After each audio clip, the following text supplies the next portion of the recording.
Hi friend, if you're someone who interested in joining a lab that you love, but you don't know how, and you also don't have any experience, then this video is for you. Hi friend, if you're new here, my name is Nuri. I'm studying psychology at UCSD right now, and in this channel, I'm making video about the positive psychology that I've learned and how I apply that into my life to live a happy, healthy, and wealthy life.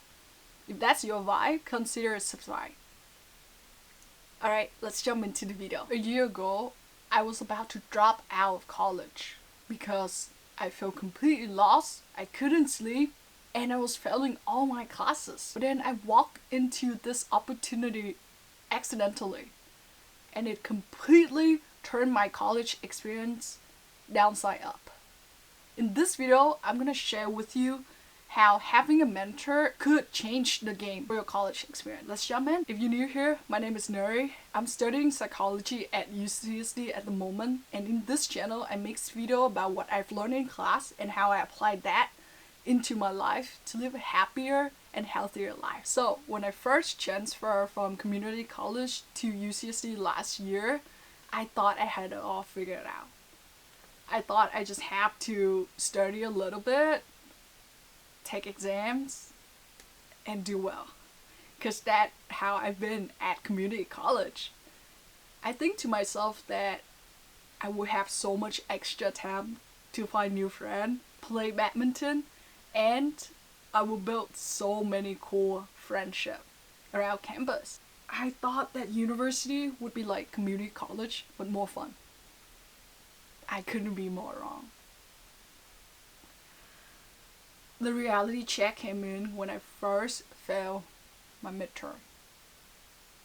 Yeah, 4 weeks in and I failed my midterm. And of course, my first reaction is just blaming myself. I must have neglected my study. Whatever that I was been doing in community college just doesn't cut it anymore here. I studied harder. I spent double amount of time readings compared to what I was before. But that's still not cutting it. I still got C's. I feel really confused. I didn't know who to ask for help either, so that makes me feel lonely. And I looked around, I see my dorm mates and everyone else doing just fine, even though they just transferred here too. So what's wrong with me? I was lost, but too embarrassed to tell other people that I was failing the most basic thing in college, which is taking exam. At that moment, I think university sucks. It wasn't that fun as I thought because I have double my amount of study, give up playing badminton, gave up hanging out with friends. Still doesn't work out. I was really considered dropping out at that point. But then I got lucky. I went to my TA office hour. I was asking questions about what I don't understand, but as well as what I really enjoy in the lecture. About this neuroscience class, the TA research focus is on vision, which is perfect because I'm really curious about how the brain works without senses. So then I kept coming back to her office hour because she's willing to chat with me beyond class material. Anything about research and neuroscience, and I could feel the passion in her. However, at this point, I'm still getting C's, but she was so patient with me. I got frustrated, and I doubted myself. I asked the TA if I should switch the way I ask questions during office hour, because I saw other people asked about class material. What does the TA think's gonna be on the test? And they seem to do better. They're getting B's and A's. And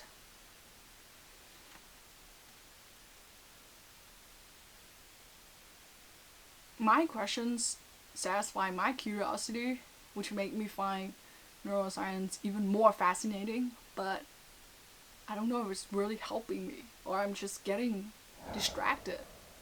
But the TA told me that no, I shouldn't change the way I ask questions. She thinks that I should continue being the way I am. Talking about neuroscience, connecting what I learned from this class to other classes or to things that I've learned in the past, and still be able to improve my grade. I don't have to change who I am, and she is willing to help me along the way. That conversation made me feel I finally found someone who understands me in this big university. Finally found this one person who really understands and support me, and I felt so happy and appreciative of her. I don't want to mention name just for privacy, but I am so grateful for my TA. And it didn't stop there. I started asking what I could do to be like her, to run research of my own. That's when she's really walked me into this whole big world of research. She said that I need to apply to grad school, and when I got accepted, I could do research like her. But I was like, but how do I make sure that I get a chance? And she gave me 3 advice. First, I must have research experience, meaning that I need to apply into one of the labs. Could be in the school, could be any lab. I need to show that I have research experience before I apply. And the reason why they want to see me having research experience, because research is hard. It's not all gonna be fun. Sometimes it even gets so mundane, draining too. They wanted to see that I would stick with research despite all that hard. And they want to say this because anyone can say that they like research. But the one who show that they like research is different. They show with action. They stick through it all. And that's important. Second, even though the school website showed that the grad programs only require 3 statistics class, she suggests that I take more. Because when she first applied, she were having a problem with taking too few statistics class, even though she already satisfied the requirement. But the requirement is just the bare minimum. And in research, the more statistics that you have under your belt, the better. In this program that I love, they seem to require that.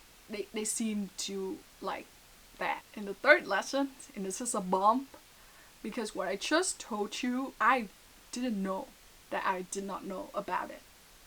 This is why mentorship is the best thing you could do for your college experience, because you don't know what you don't know. And they already walked this path. So they can help you and tell you what you don't know. Beyond academics, my mentor also helped me get through with my sleeping problem. I was having a hard time sleeping at the dorm due to noises, because I used to sleep so silent at home, I guess. And at first I thought it would be a problem, but I was wrong. She said that sleep is so crucial. If I don't do anything else, I just need to get proper sleep, she thinks my grade will get better. Yeah.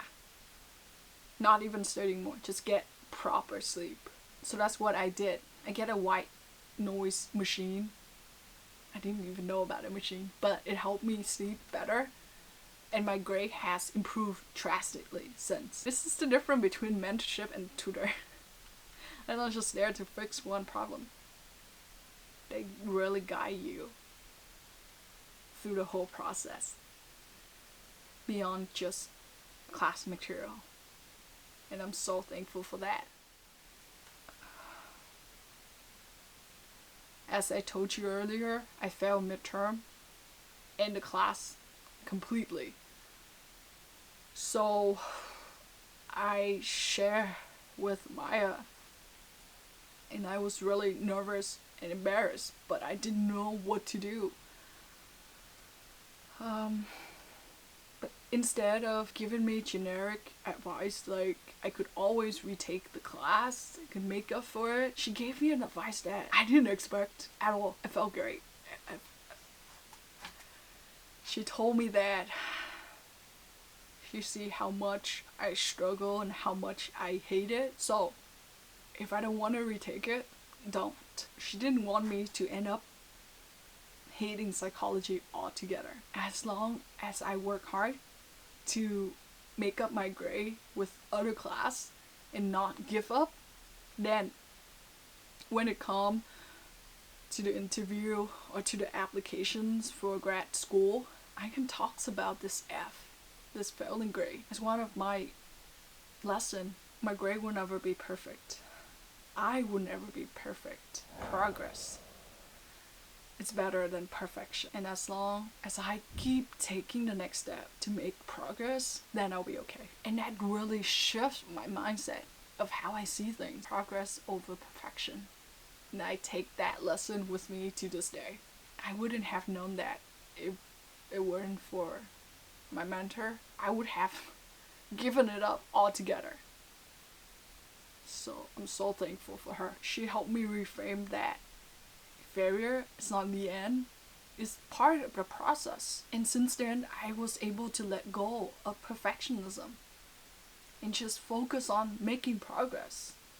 And my grade has improved drastically without me being so pressured on having straight A anymore. Looking back, I was alone and lost, but now I feel supported and purpose driven because I have my mentor. She helped me realize a goal that I can work towards for my research dream and how I could navigate college as a first-gen student. And you know the best part is she believed in me when I couldn't believe in myself. Therefore, I think having a mentor will change the college game for you because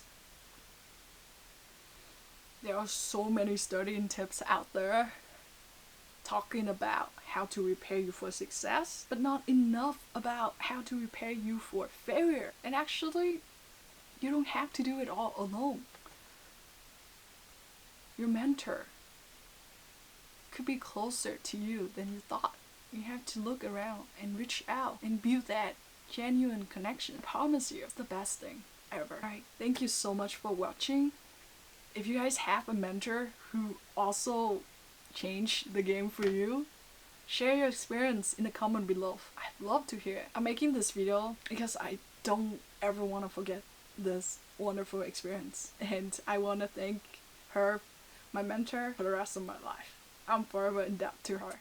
Alright, if you're curious, in the next video, I'm gonna share 3 practical tips how I find my mentor. And I hope that could help you find yours too. So I'm gonna put the video right here. You can go ahead and check it out. Thank you and see you next time. Bye.